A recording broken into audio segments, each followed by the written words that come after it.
Now, a 5-1 defeat for Arnett Gardens in the Jamaica Premier League is almost unthinkable. That's because those scores are not reserved for the Junglist or other clubs in the top 4. However, on Monday, they were steamrolled by a rookie team, Racing United, at the Stadium East Field. It was a hot and humid night with no sign of rain in the forecast. Yet still, somehow, it managed to rain on Arnett Gardens Parade. Racing United, who are doing their second season in the Premier League, made easy work of their senior counterparts. It started pouring from the 4th minute, Giovanni Cunningham opening the floodgate.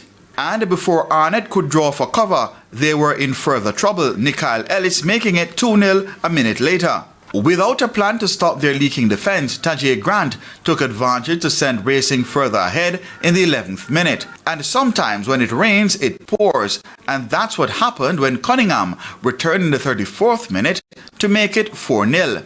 Arnett returned in the second half hoping to stop the leaking, and they thought they did when Rashiki Kelson pulled one back in the 68th minute. But Racing restored their 4-goal lead through Tyrone Mullings in time added on. Arnett were left to mop up what they can from a dreadful 90 minutes. I'm pleased, but I'm not too pleased with the second half. We should have killed off the game from the first 15-20 minutes of the second half. But we start to play around, and start to slack off, and hence I get like a 1 goal.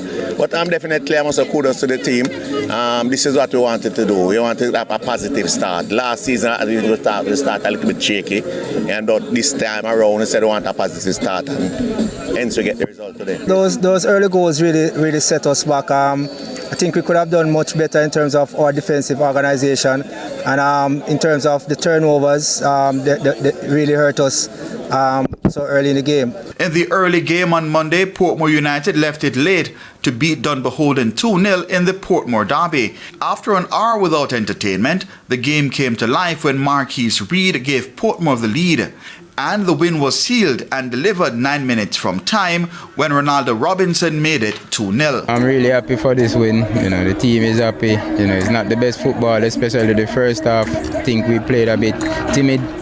We were too observant in the game. We could have expressed ourselves more, but that's football. I think we didn't take our chances. I think we were better than them in the first half.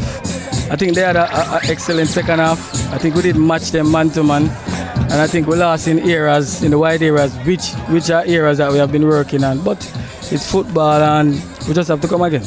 Dunbeholden suffered a major setback in the game as goalkeeper Peter Harrison was left unconscious midway the first half following a collision with another player. He was later carried to the hospital but was discharged on Tuesday and is said to be improving.